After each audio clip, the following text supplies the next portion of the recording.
Well, hello, everybody, and welcome to the Cosmic Connection. We are so happy to be here with all of you. This is your place to explore the beauty and the order of the cosmos and your connection to it all. My name's Amanda Walsh. I'm the founder of Astrology Hub.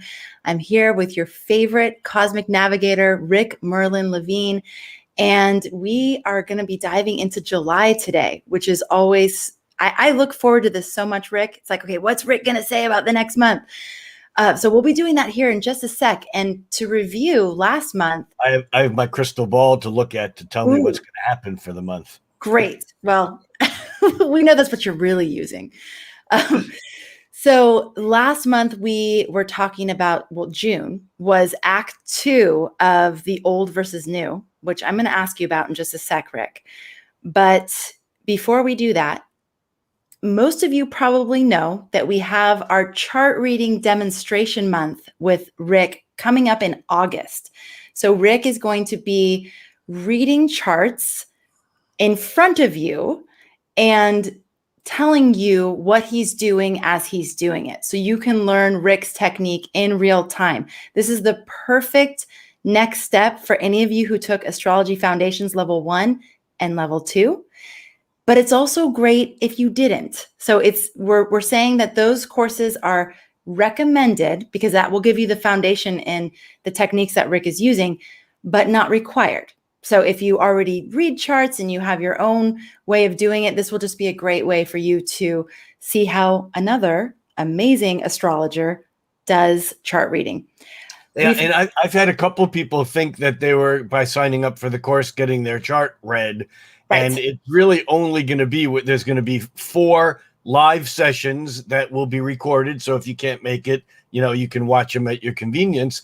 But basically each session, we will be looking at one, or in a couple of them, maybe 2 charts. So there'll only be, 4 to 6, maybe 8 people who will have their chart read. And it will be up to you if you want to submit your data. And we'll have instructions when enrollment is open. You can submit your data, but by no means do you have to submit data to be in the course, nor is there any guarantee that you will have your chart read in the course itself. But I'll basically be doing the charts with someone live, like you and I are live right now. And so I will be like doing your chart and being able to ask you, so what happened, or does this make sense to you? So we'll be getting the real feedback. And at the same time, I can be addressing the participants so that I can explain to them why I asked or why I got what it was that where we're going. So it could be very exciting for people. And of course, it's always exciting for me to do this kind of thing because there's no way you can script it. It's live, and that's where the magic of astrology happens, is when things are live and in the moment with a client. Absolutely. I'm so glad that you made that clear. I had someone reach out to me on Facebook Messenger, one of our awesome community members, saying, take me off the wait list because I've changed my mind. I lost my courage. I don't want my chart read in front of everybody. And I said, no. It doesn't necessarily mean you're going to have your chart read. So don't worry about that. So if you would like to sign up for the wait list for that, it's happening once a week, every week in August. It's going to be Thursdays at 5 o'clock Pacific, 8 o'clock Eastern. That's going to be the live broadcast. Of course, everything will be recorded. You'll have access to the recordings within 24 hours of the live broadcast. If you can be there live, great. If you can't, that's okay. But the wait list is open for that. It is at astrologyhub.com/charts. That's astrologyhub.com/charts. And if you submit your chart will only be looked at if you are in attendance. So there'll be no charts read for people who aren't there. That's the magic of what's going to happen. And so you'll only submit data if you know you're going to be able to attend. We will confirm which week it is when we pick the charts, as far as so that you can make sure that you're there if your chart is in fact picked. Yes. And then we've had people ask, how do I submit my chart data? Once you sign up for the course, we will make it very clear to you how you can submit your chart for consideration. So just get on the wait list first. That's step 1. Step 2 will be register for the course. And step 3, we will instruct you how to submit your chart for And consideration. for the month of August, there will be no cosmic connections because these will be Thursday afternoons Yes. instead of 4 o'clock Pacific time, 7 o'clock Eastern, an hour later. But we will not be doing cosmic connections for the month of August because instead we'll be doing this course in reading charts. Very glad you brought that up. Okay. All right. So let's go into July. Oh, let me just say the URL one more time. astrologyhub.com/charts. That's our waitlist. And waitlist will get early access to the course as well. Okay. So in June, we talked about the theme being the old versus new Act 2. And this was because of the Saturn-Uranus square, the second one of 3 this year, which you've said many times is the main backdrop to the entire year, the Saturn-Uranus square, the old versus new. It is. What are we looking at for July? What's the major theme? Well, I hate to do this. It's the Saturn-Uranus square. No, Really? but it plays very, very differently this month because in July, you see, June was the turning point. It was like the halfway point in the year, but it was also like the halfway point between the 3 Saturn-Uranus squares. The first being mid-February, the second being mid-June, and the third being Christmas Eve, December 23rd, my new favorite holiday. And so in a way, what unfolded during the first one, and when I say the first one, it's not just mid-February, it was really January, February, and into March, because these are slowly moving planets. The fact that the Saturn-Uranus square was exact the second time 2 weeks ago on June 14th, right now, today, Saturn and Uranus are still square. They're less than 1.5 degrees from being exact. Mm-hmm. And in any chart that one would look at, if you saw Saturn and Uranus square within 1.5 degrees, you would say that's a powerful square. So even though it was exact last month, it's still playing now. And then the third and final one being in December. And so there's this sense of this same energy unfolding, but in different nuances. And it was the second one last month that kind of was like a turning point because now we're moving into the last phase of this, which will last all the way through the end of the year. In fact, it'll last all the way in through the autumn of next year, 2022, because Saturn and Uranus come back into being almost square. They're not exact. It's kind of technically a done deal, but it's not going to go away. So in July, we're actually moving into new territory now. And we'll dig into why that is in just a moment. Did that answer your question? What was your question? Well, my question was what's the theme, but I think I got it. So basically, July, the theme is new territory? Unfamiliar territory. Unfamiliar. Yeah. And when I did my little write-up on this for my YouTube channel, what I said was that the hum of the outer planets remains pretty much the same for most of the year. It's like having someone play a drum beat or a bass, a bass riff, and it's like the high frequency saxophone, pianos, whatever, are riffing to this low frequency sound that continues all year. And so, although the basic hum is the same, the high frequency stuff is now all different. And and July is a huge shift because the difference from May to the end of June was not hugely significant, but the difference from the beginning of July to the beginning of August, it'll feel like we're in a bit of a different world. Okay, let's go into the new world for sure.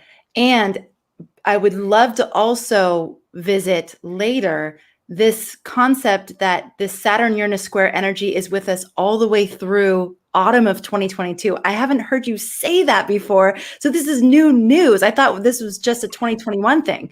You haven't been listening because I'm sure I've said it before. You probably have. That's more true. But let's talk about this new unfamiliar territory that we're going into. And I love how you set that up with the high frequency. The base is the same, but we have a different. So the base notes are Saturn, Uranus, Neptune, and Pluto. And we had the base note of Jupiter a little bit. Jupiter's kind of an in-betweener. But in 2020, we had the Saturn, Pluto, and Jupiter and nodes clustering in Capricorn. And then in 2021, that energy at the very end of 2020, we had the beginning of what this year's theme is, with the Saturn moving into Aquarius and squaring Uranus in Taurus. The outer planets, Saturn, Jupiter, Saturn, Neptune, Pluto, and Uranus shortly, are all moving retrograde. So the outer planets, the real players or the heavier players in this, Saturn, certainly Pluto, even Neptune, they're retrograding now. So it's like if you're standing in the water at the seashore and the tide is coming up, you can feel the undertow pulling out. And these low notes, they're repeating their old patterns now because they're retrograde. They're covering territory that's not new territory.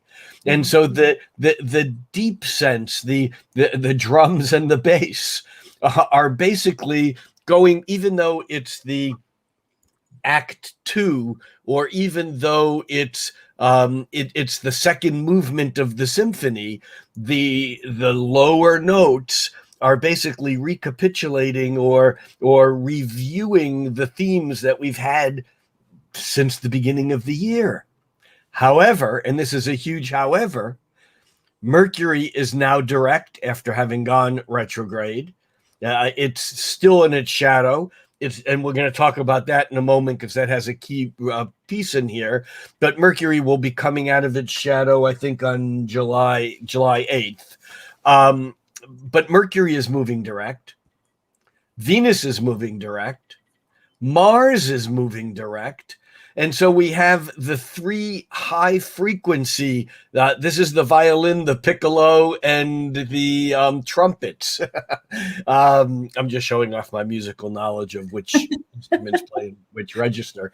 But it's the flutes.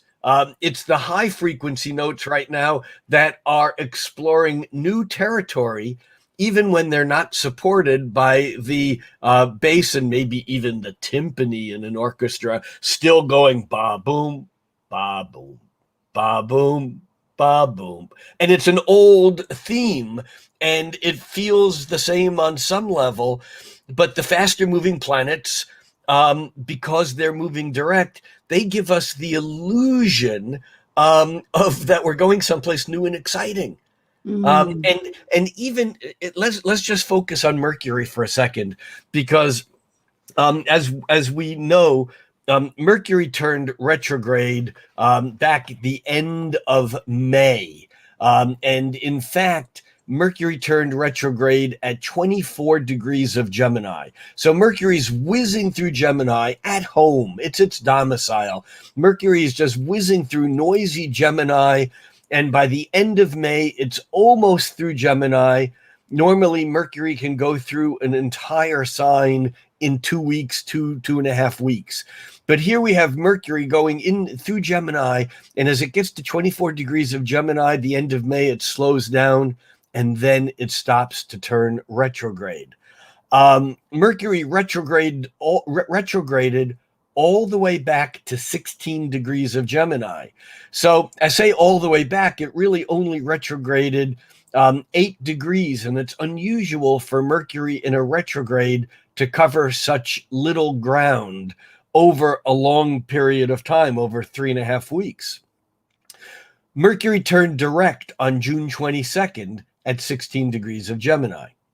So what this means is that although Mercury is moving direct now, today on July 1st, Mercury is at 19 degrees of Gemini, which means it's not really moved that much in the past 8 days because it turned direct at 16 degrees of Gemini. So in the past week, Mercury has barely moved 3 degrees. When Mercury is moving at full speed, it moves 2 degrees every day. Right now, it moved 3 degrees in more than a week. So as Mercury continues to move direct, on July 8th, Mercury reaches 24 degrees of Gemini. That's where it turned direct back at the end of May. And so for this entire period of time, Mercury has been traveling in familiar territory in its home sign, and Mercury doesn't move out of Gemini until, do I have the date in front of me? I will get the date real quickly. Mercury moves out of Gemini and into Cancer on July 12th. So we have Mercury having spent over 2 months in Gemini, and on July 12th, it moves into Cancer. And here's where it gets crazy, because it only stays in Cancer for 16 days and it enters Leo on July 27th. So Mercury, as it begins to move direct, picks up speed very quickly, slowly at first, but once it gets going, which it's getting going now, it really whizzes. And by the end of July, Mercury is moving 2 degrees every day, even though it only moved 3 degrees in the last 8 days. So what that means is that Mercury is not only pushing us through into a new sign after having been in familiar Gemini for over a couple of months, but it's only in Cancer for a couple days more than 2 weeks, and then it's in Leo by the end of the month. And so it really is pushing us through a lot of new territory. At the same time, we have the sun moving into Leo on July 22nd. And of course, having gone through the period of Cancer with Mercury in Cancer now and the sun in Cancer, there's this sense of kind of lazy, hazy days of summer, kicking back, pulling in, family, home, looking at the past, reviewing where we've been. It's kind of a contemplative period of time. But as Mercury and the sun both move into Leo, again, the sun does it on the 22nd and Mercury does it on the 27th. This is like no longer lazy, hazy days of summer. This is going out, family vacation, doing things. It's the loud and proud Leo wanting to put things out in the open. And so that's a huge shift. On top of that, we have Venus, which is now in Leo. Venus, let me just back my chart up that I'm looking at to get all this right. So Venus and Mars both have moved into Leo. They both moved into Leo in June.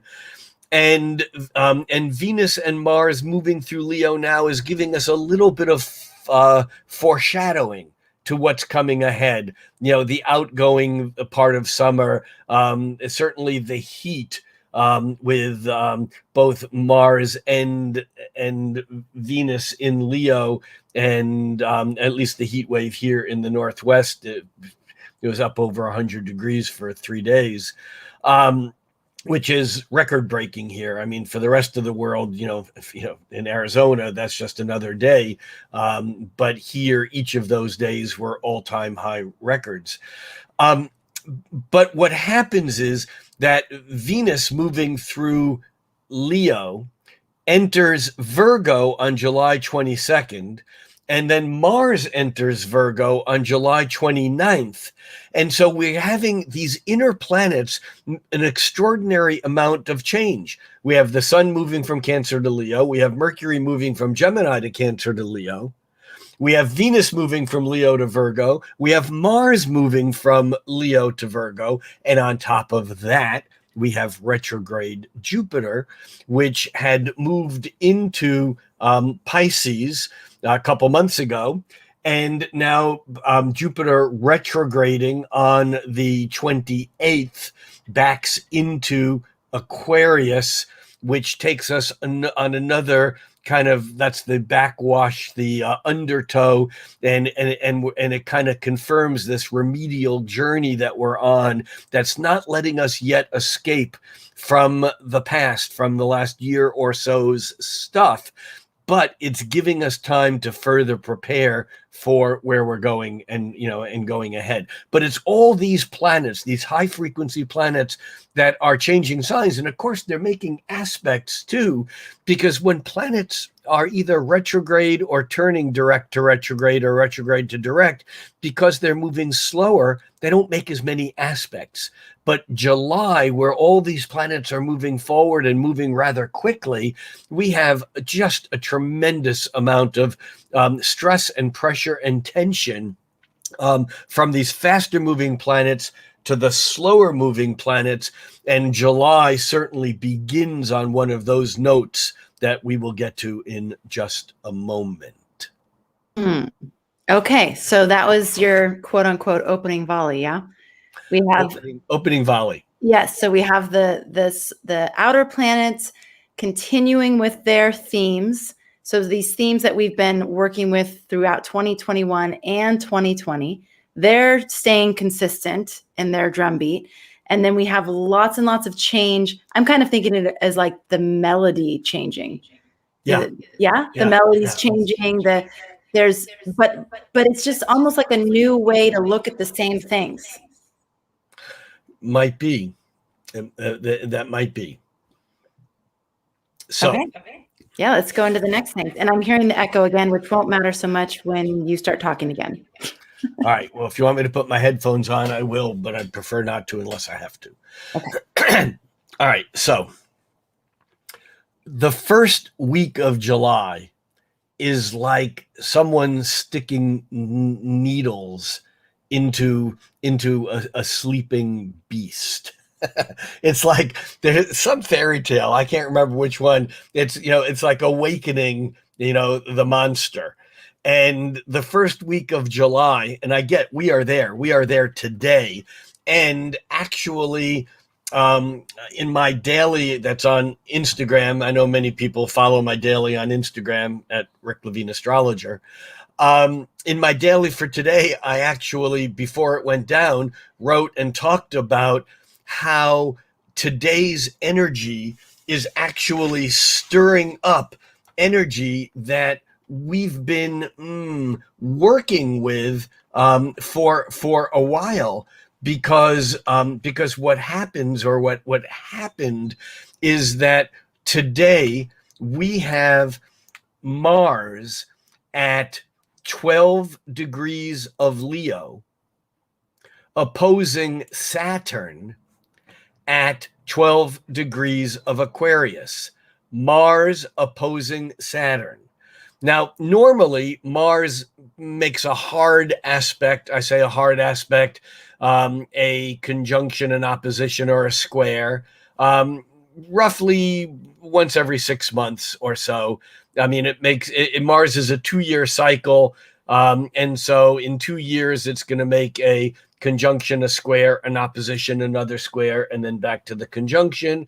We can add in there the half squares and square and a halves. And normally watching that Mars in relationship to Saturn is telling, because Mars is hot and Saturn is cold. Mars is the gas pedal, the accelerator. Saturn is the brake. Mars is kind of accelerating around a curve to get traction as we accelerate.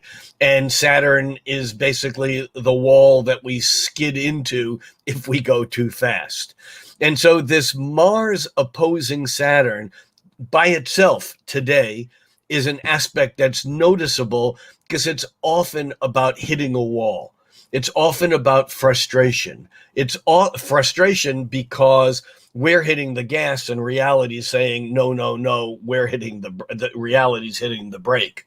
In other words, this is like an instant karma having to face Mars is anger, Mars is assertion, Mars is aggression, is facing the wall.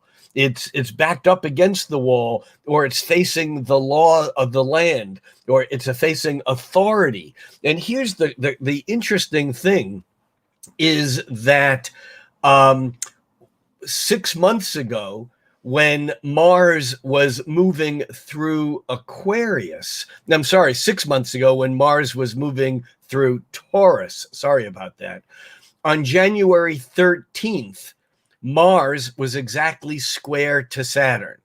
Hot Mars, square, cold Saturn.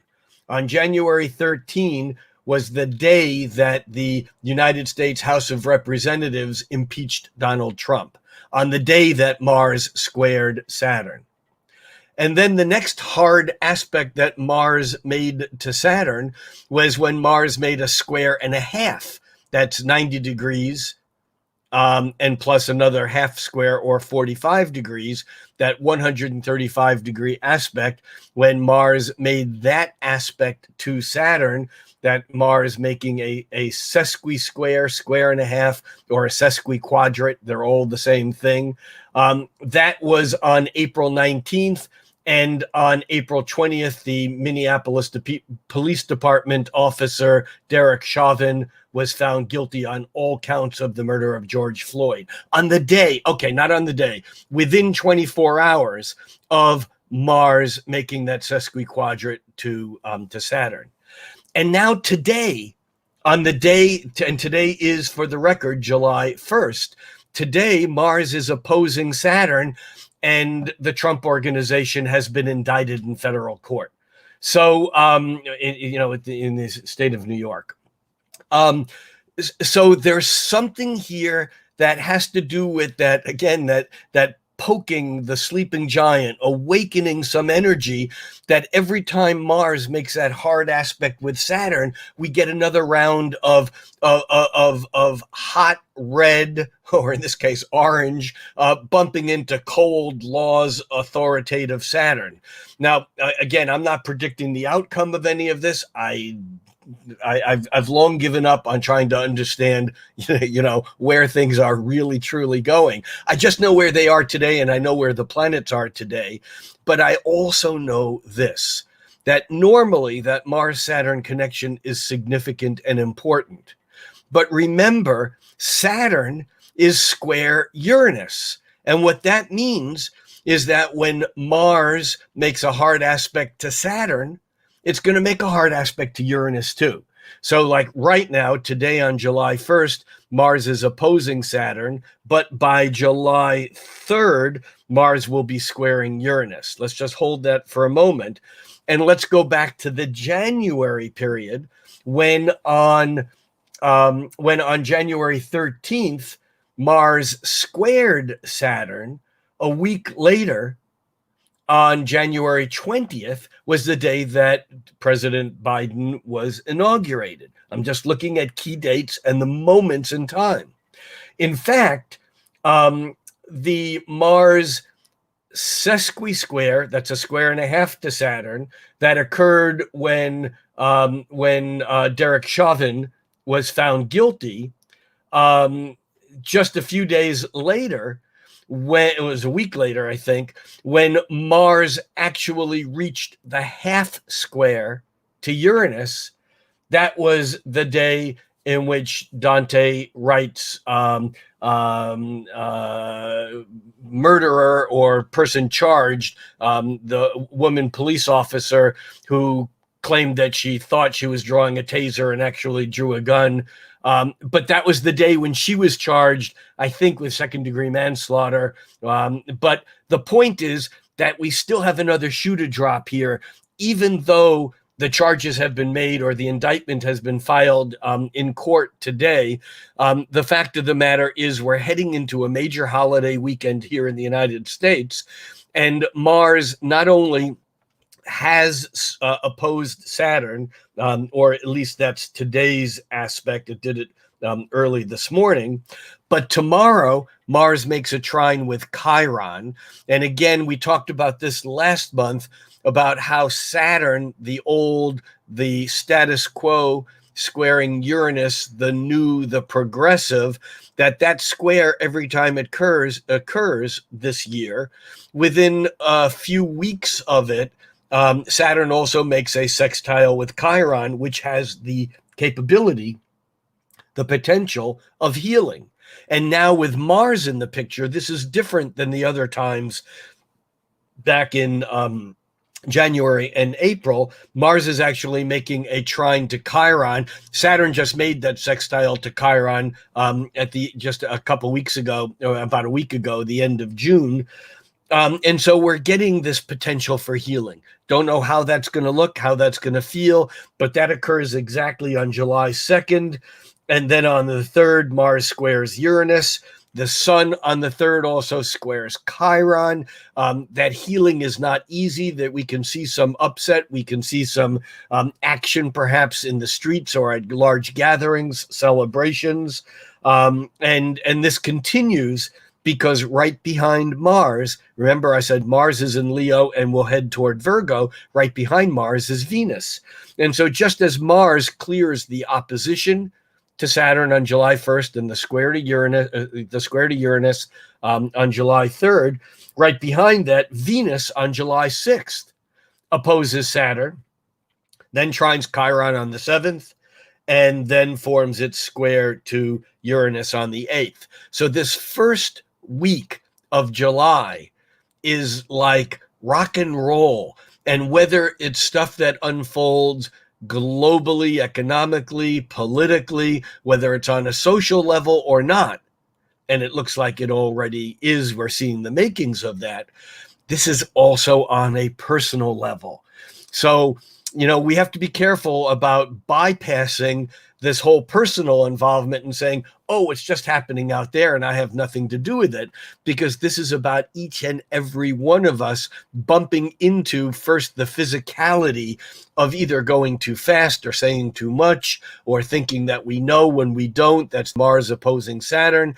And then the healing with it trining Uranus, and then the breakthrough or something else happening when it squares Uranus. And the same with Venus. So this is an incredibly potent period of time. I've never quite seen a month open with, you talked earlier about me doing my opening volley. Well, it's like July has started with this opening volley, and we have not seen it unfold completely yet. We've only seen the tip of the iceberg.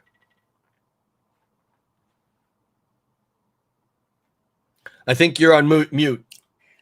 I love what you're saying about how this might be showing up in our personal lives. And let me see if I can summarize. Sure. You're saying that in the beginning of like this week, actually, we go through all of this in 1 week. There could be this sense. 8 days, actually, 8 or 9 days. Yeah. We might as well call it 8 days a week.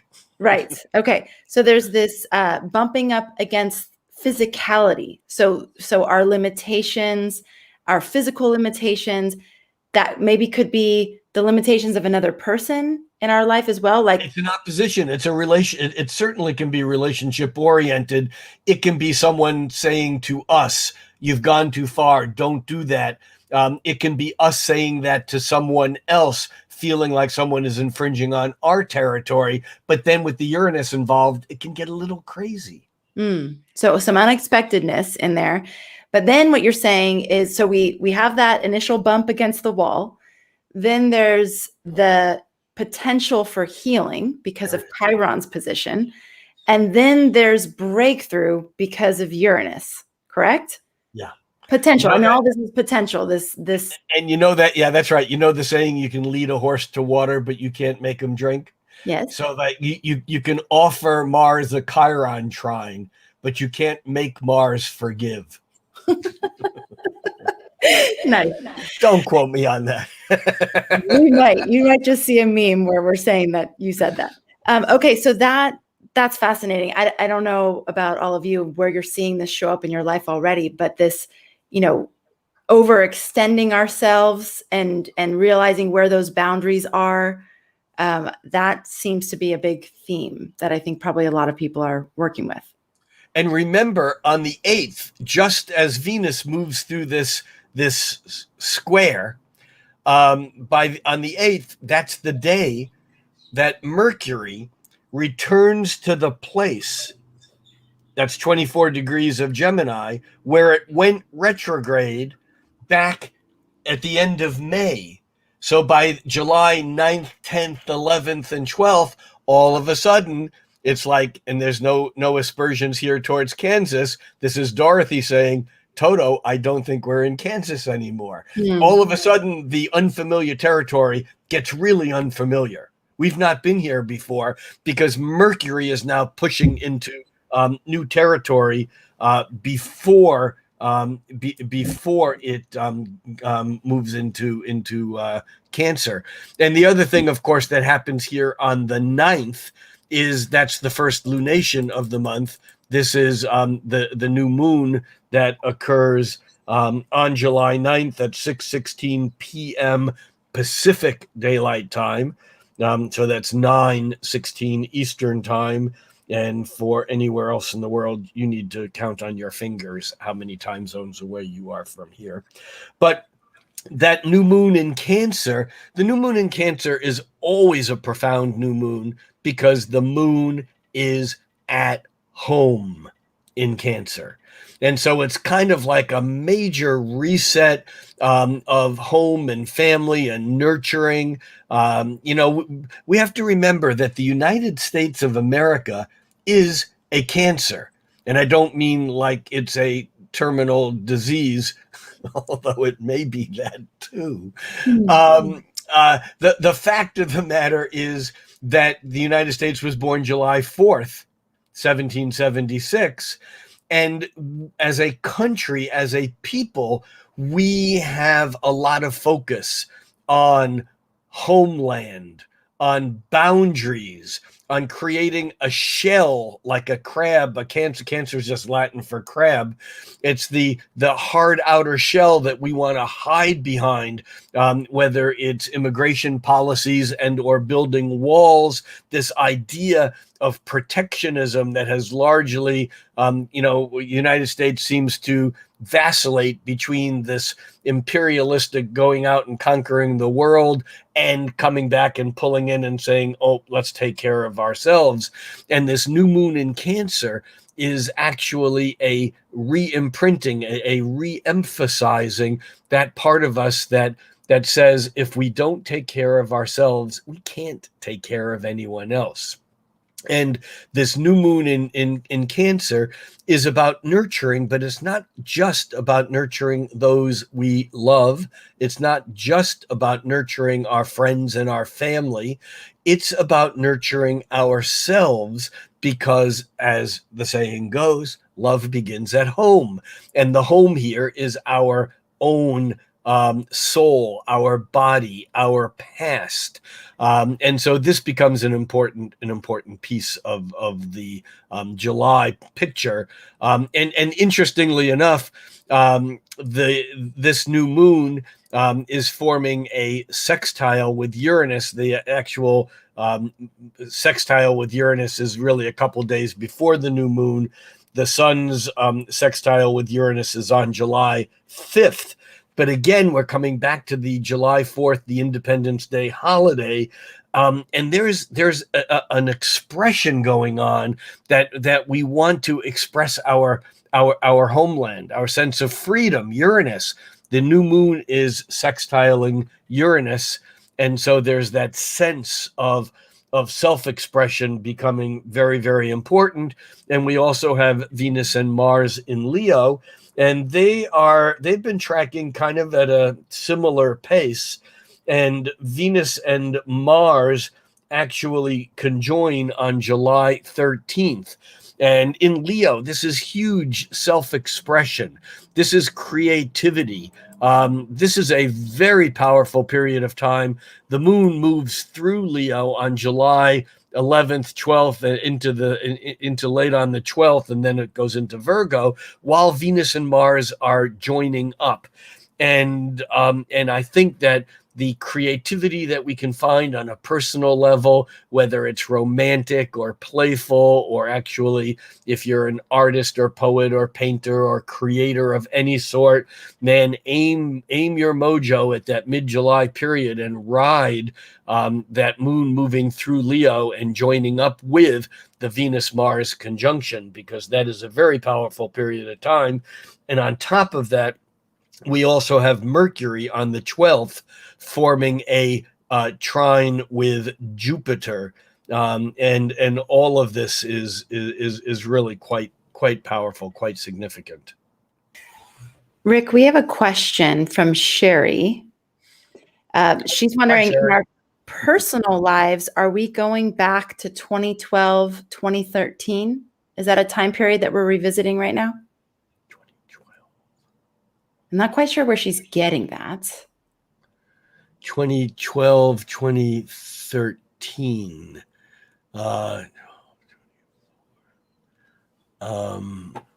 not sure either. Let me just really 2012, 2013. There must, if she's in the chat box, maybe she can type in where that question is coming from. Okay. We may be, it's not a Jupiter cycle because that's 12 years. I don't know what, off the top of my head, I can't make the connection, but I wouldn't say no, but I don't know what she's looking at. Interesting. Mason was wondering the same thing. So that's fascinating. Whoa, well, let's do a quick run. Uranus. Okay. Samantha says Uranus was in, wait. Where'd she go? Uranus was in Aries then? I lost that though. Oh, yeah. We're looking, the question is 2012, 2013. Yeah. Uranus was in Aries. Mars was opposing Uranus and squaring Pluto. So maybe that's what they're looking at. Beyond that, I don't see any other connections other than instead of Saturn squaring Uranus, there was Pluto squaring Uranus, and in July, Mars was in that mix. And the answer is maybe, but I haven't made that connection. And of course, historically, if something strikes you, put it in the chat box. You know, astrology is just about making connections. In fact, the connections that I talked about earlier, just this year, you know, with the January 6th attack on the Capitol, the January 13th impeachment in the House, the January 20th inauguration, the April 20th conviction, and then the following arrest of Dante Wright's, the police officer who shot Dante Wright. I didn't get these out of a book. I was curious. I mean, and I went and I looked to see what if there were any events. Sometimes nothing shows, but in a case like this, it's like boom, boom, boom, boom. There were 4 important, significant things. And astrology ultimately, in the words of one of my favorite astrologers, Grant Louie, is basically prediction is taking a known trajectory based upon events in the past and extending it into the future. And so that's what you're saying we can do right now with this Mars, the Mars energy that's happening right now. We can basically track from the beginning of the year for ourselves personally, any themes that have been up, and there's going to be a new revelation on that theme coming up soon. Right. And again, this doesn't have to be political, about red state, blue state, election laws, which have also come up big time in the last couple of days. It doesn't have to be about vaccine pro and con or COVID suppression, elimination and or expression. All these things may be pieces of the global picture, but this is also about the status quo Saturn in your own life and where you're moving forward. It's about your or my hesitation for causing upheaval to Saturn in order to move towards progressing toward my future, which is my Uranus energy. And so in our personal lives, especially because we have the oppositions with Venus and Mars coming into opposing Saturn. There's something here about running into a wall that seems like it's external, but here's the trick. And we've talked about this in Foundations 1 and 2, the courses. And that is when we run into a wall, Saturn, that's in opposition to a planet, that wall looks like it's out there, but there is no out there. It's in here. And so although we need to work towards solving a problem at all levels, often the solution to dealing with an external blockage is the ninja move of realizing that the blockage is internal. And when it goes away internally, and I'm not saying that the mind can overcome reality just like, there's no shortcuts to a lot of these hard energy transformations, even though you will see people say, oh, just change your mind. Yeah, change your mind, but that doesn't necessarily, change the wall that's in front of you, or the person who's acting like an asshole, who basically is hell-bent on stopping you from doing whatever it is that you're doing. And that person may be a boss who's just awful to work with. It may be a governmental law or police officer, but it may be your best ally that you don't even know because your Mars is just simply out of control, but it's all ultimately internal. And so, yeah, the whole personalization thing here, sure, go back and look at what was going on in your life in January, February. How did that impact what may have been going on some level, similar, same issues, maybe different, but same dynamics in the mid-end of April period of time? And then look at what's going on now and seeing where those stresses are. This is, and it won't hit for everyone, but if it does, then you have something to tie it to, which is not an excuse to go into denial. It's just an awareness that now you have a real pattern to work with and to do something about it. And I love this question you brought up.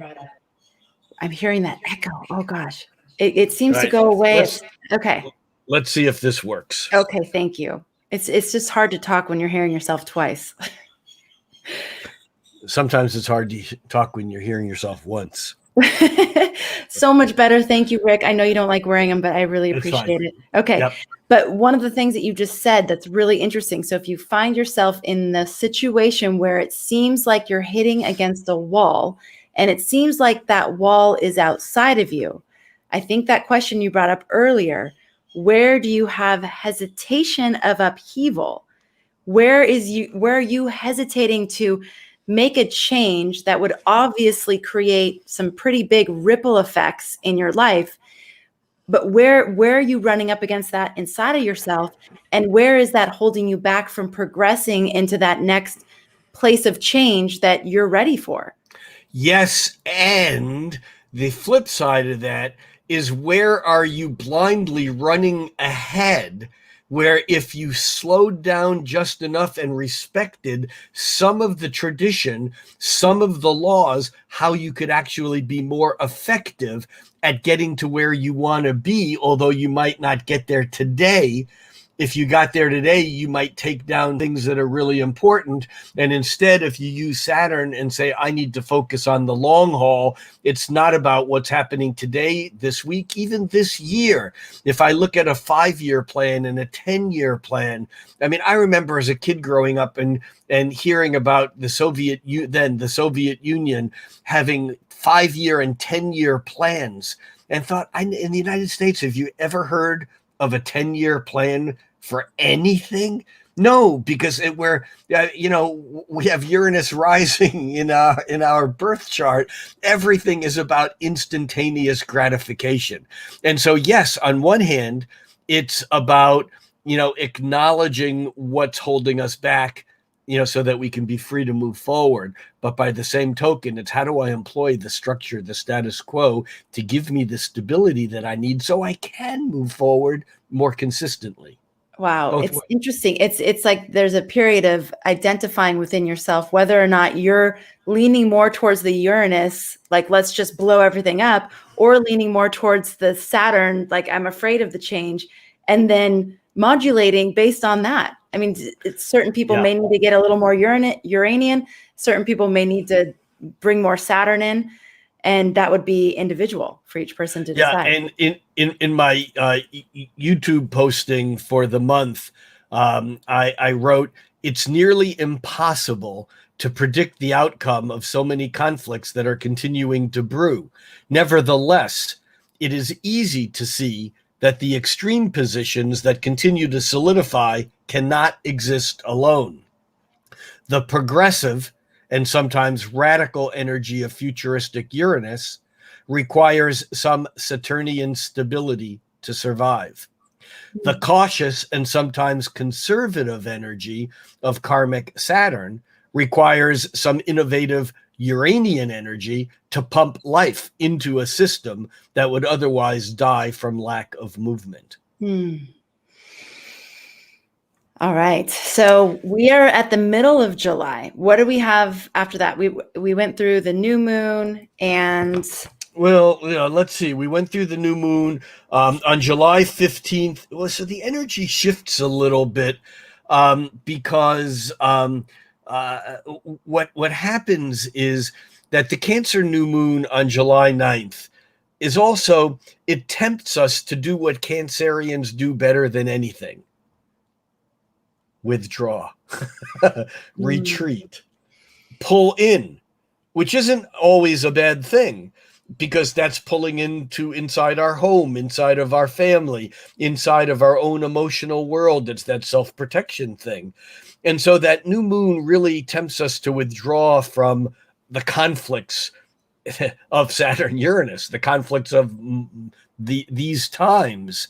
And yet reclusion isn't necessarily the best way to reach our goals and to get to where we're wanting to go to. And again, from that new moon on the 9th all the way through to the Aquarius full moon on the 23rd, we get a period of time where there's some smooth sailing, if you will, because it's easy to get swept up. I mean, first of all, on July 17th, we have a bit of a speed bump. Let's go back to the 12th, 13th, 14th, 15th, when we get a number of trines. We get Mercury trining Jupiter. That's Mercury in Cancer, trining Jupiter in Pisces. And then we get the Sun in Cancer, trining Neptune in Pisces. This is like row, row, row your boat gently down the stream. Merrily, merrily, merrily, merrily, life is but a dream. This is like the rainbows and the potential of Mercury, the mind, trining Jupiter, the potential and the uplifting possibilities, and the Sun, the Sun trining Neptune, which is the dreams, the fantasies, the illusions. And so the 12th, 13th, 14th, 15th, remember, this is the high creative period of time that we talked about a few minutes ago, when Venus conjoins Mars on July 13th also. Right in the middle of this, on July 15th, Chiron makes its station in Aries. It's at 12, 13 degrees of Aries, and it begins its retrograde phase. And Chiron, having to do with learning, with teaching, with healing, is very important here. But on the 17th, the Sun in Cancer opposes Pluto. And this is, I want to say it's a bit of a speed bump, but it's really more than just a speed bump. This is a confrontation, a power struggle between the self and the society. In other words, when the Sun is opposing Pluto, the Sun and Mercury are in Cancer. This is our own personal, individual, home, family, tribe, community, our internal energy. And Pluto in Capricorn is about the social structures. Remember, part of Pluto's job in Capricorn is to disintegrate, deconstruct the construction or the structures of society. The horrific structural collapse of the condo in Miami last week. I wouldn't say that's because Pluto is in Capricorn, but it's a symptom of how the structures themselves are falling apart. And we can't just go blindly ignoring engineering studies that are saying this building isn't safe, this bridge isn't safe, and so on. And as the sun opposes that Pluto on July 17th, I think we get that coming out again. But then, starting on the 18th, we have a series of quincunxes. We have Venus quincunxing Neptune and then Pluto, and we have Mars quincunxing Neptune and then Pluto. We have Mercury quincunxing Saturn. We have the Sun quincunxing Jupiter. This is all from about the 15th through the 22nd, and remember, the 22nd is the sun moving into Leo and then the full moon. But this week or so, quincunxes are annoying. They're irritating. Why are they irritating? Is because we can't fix what ails us because we can't see it. We can't bring it into focus. Remember, Ptolemy, who defined our basic aspects, said that when two planets were in signs next door to each other or in signs next door to the opposition, those, he said, they were invisible to each other. They couldn't see each other. Ptolemy called them inconjuncts. There are astrologers who use the word inconjunct to describe a quincunx, but it's incorrect because an inconjunct is a semi-sextile, that's two planets 30 degrees apart, and two planets that are 150 degrees. So the semi-sextile and quincunx have something in common, and that is that those planets are on different pages in the same book, or maybe they're even in separate books. I've heard people say that when two planets are quincunx, it's like oil and water. You can shake it all you want, but it still separates. And so we have this series of quincunxes from Venus and Mars to Neptune and Pluto. We have Mercury quincunxing Saturn. We have the Sun quincunxing Jupiter, and a quincunx, which is just Latin for quinc, 5, unx, 12, 5/12 of a circle. They're annoying because they need constant attention and adjustment. It's like we keep looking at that vial and wanting to shake the oil and the water to get it to mix. And as soon as we stop shaking it, it settles out again. And so I feel like this period of around the 15th, 16th, when Chiron goes stationary retrograde, and we get this series of quincunx after quincunx after quincunx. It's just, I think it's nerve rattling. And yet that takes us really to the end of the month. We also get a bit of new energy, like there's hope if we look forward and don't look backward, when Venus moves into Virgo on July 21st. When Venus opposes Jupiter, indulgence and sweet and maybe too much of a good thing. When the sun moves into Leo on July 22nd, when we have the full moon on July 23rd, and we need to talk about that full moon in just a moment next, I think. Well, what I'm doing as you're speaking is I'm charting the story arc of the whole month. And I feel like I have it, except for we have this July, what'd you just say, July 23rd full moon you want to put in? Yeah, well, we have the July 23rd full moon, which is a full moon in Aquarius. And I think that, and the sun has moved into Leo. So the sun is now, remember the new moon in July, the moon was at home. The moon was in its domicile. Mm-hmm. Now we have the full moon and the sun is in its domicile. And the moon is as far away from the sun as it can get. And so the sun in Leo is saying, I, me, my stuff. Here's how I feel. This is what I want you to know about me. And the moon in Aquarius is saying, I don't give a crap about you. I want to know how it fits into the social structure. In some ways, and it's not even that I don't give a crap about you, it's that the social structure, the social fabric, the network. And I think that in modern times, and you won't see this in any traditional astrology books, but in modern times, Aquarius is the sign of the social network. It's social networking because it's not about hierarchy. It's not about relationship, self and other. It's not about the projection of inner to outer. It's not about relationships of Aries to Libra, where it's I and thou.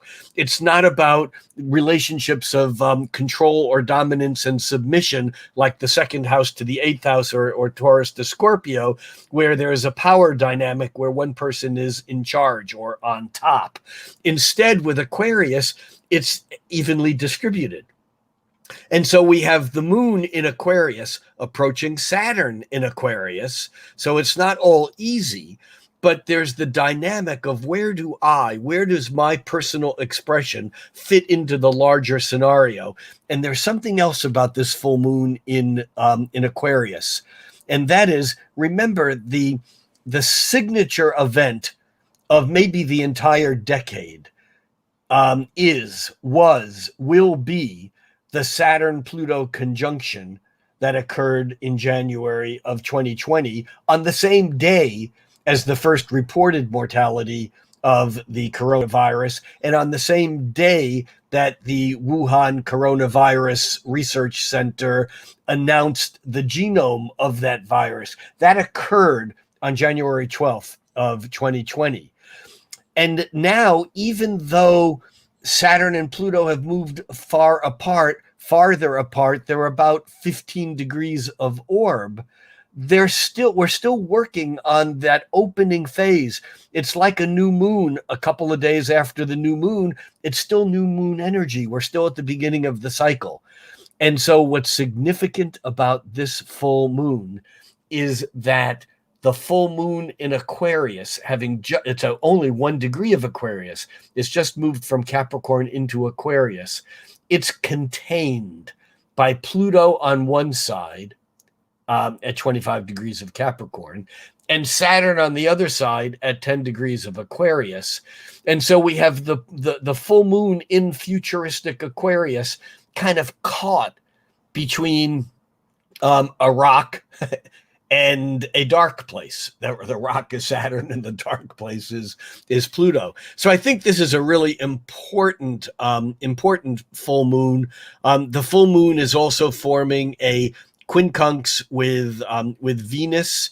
And so there's something about this full moon that is agitating. We're back to the quincunxes. We're not done with the quincunxes, in fact, because at the full moon, the sun is also quincunxing Jupiter. How much is enough? How much is too much?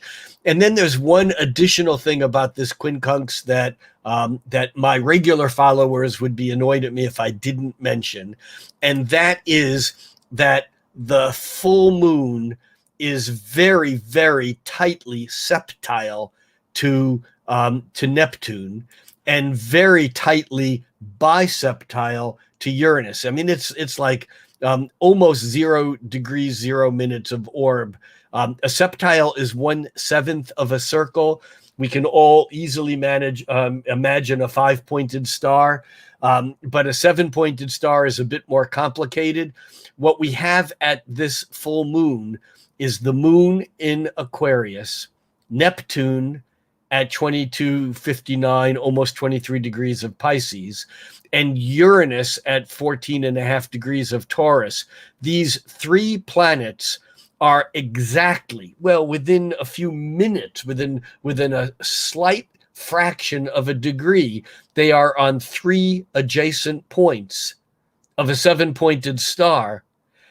And we have the Venus-Mars conjunction that's now straddling from late Leo to early Virgo. Mars is still in Leo and Venus is off in Virgo, making a 4th point on the 7-pointed star, but it's off on the other side.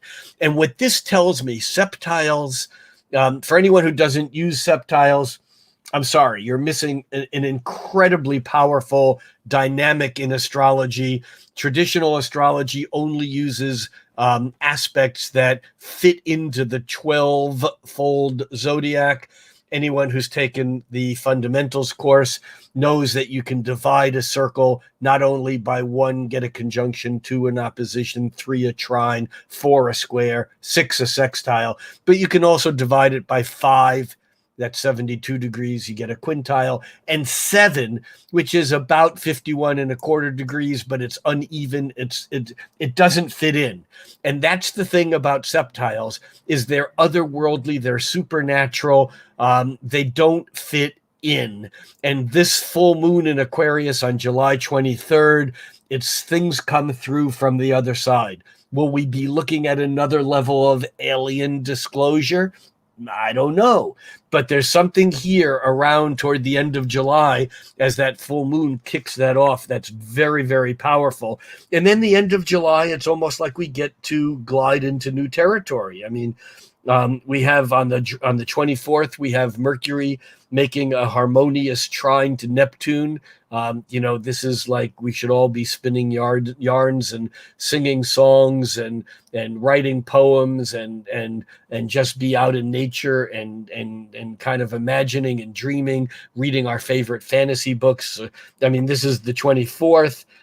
We still have some depth going on the 25th. Mercury moves through that opposition to Pluto.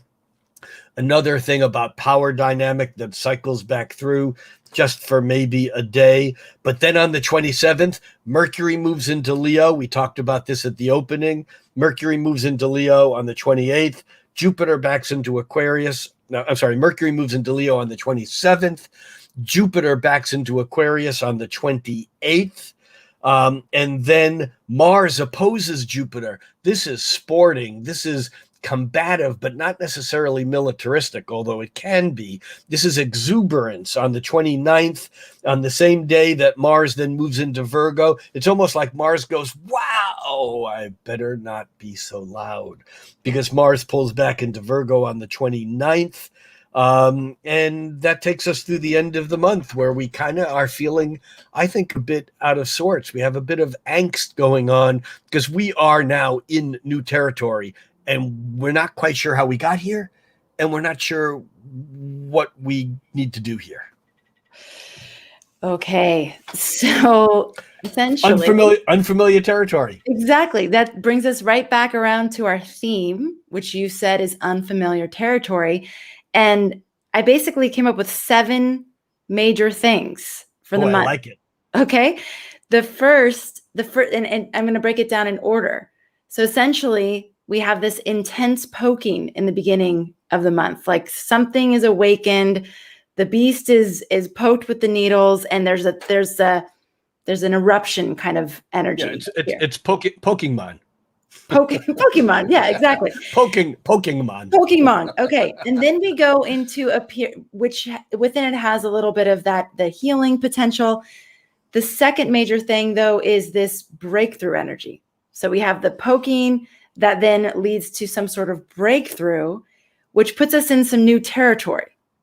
So this is because of all the faster planets moving into some new areas that they haven't been covering for a while. The third part, or the third phase of the month, goes into this kind of dreamy, creative zone. So we have this, eruption that leads to a breakthrough. It's putting us in new territory. Now we're sort of dreaming. We're in some creative mode. We then go into a period of confrontation, power struggle between self and society. This is because Pluto comes in the mix. Then we go into this quintile land, which is the 5th phase, which is a period that might be frustrating, agitating. Not quintile, quincunx. Sorry, quincunx. Okay. Very important. It's confusing because quintiles are 1/5 of a circle, but this is the 5th phase, and it's a quincunx, not a quintile. Okay. There we go. Okay. Frustrating, agitating, irritating, nerve-rattling. Annoying.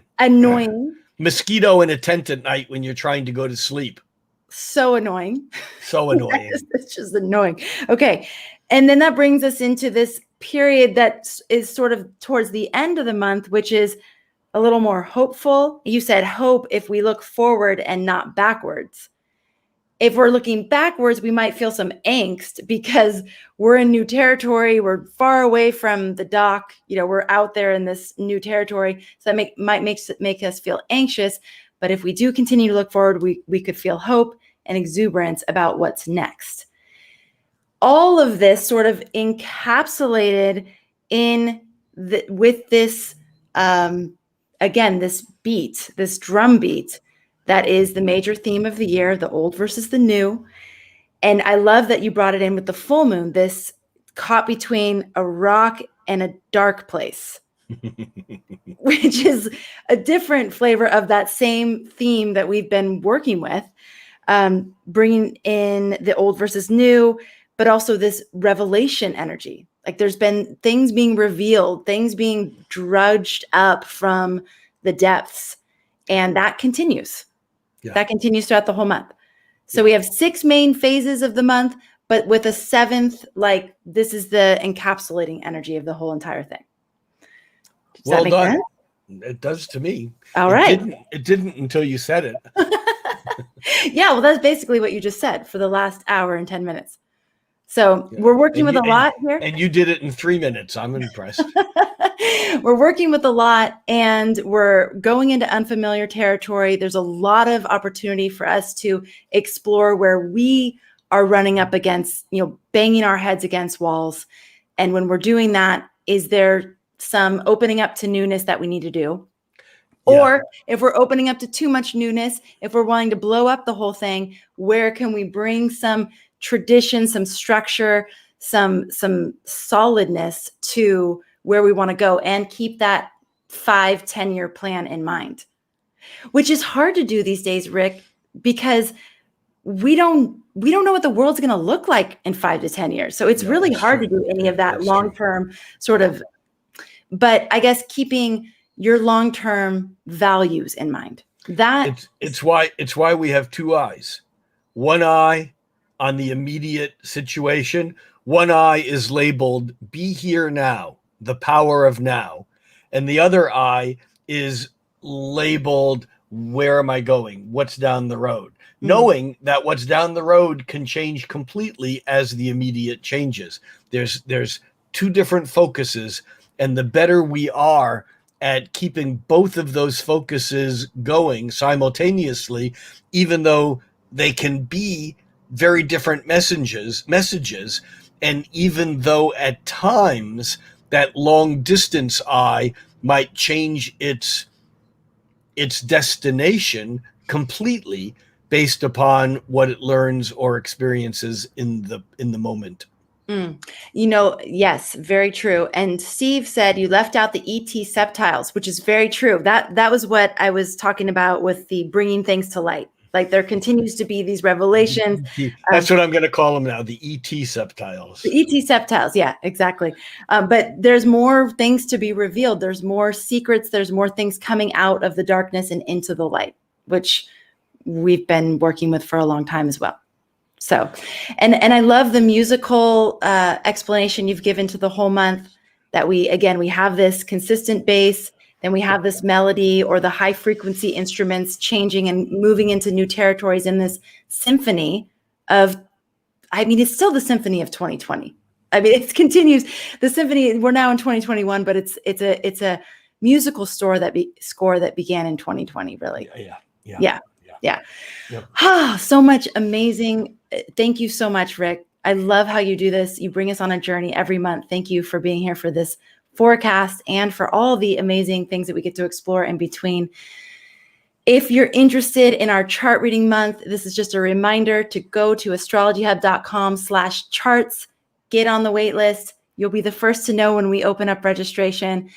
Thank you, everybody, for being a part of this community. Thank you for being here for this episode, including you, Rick.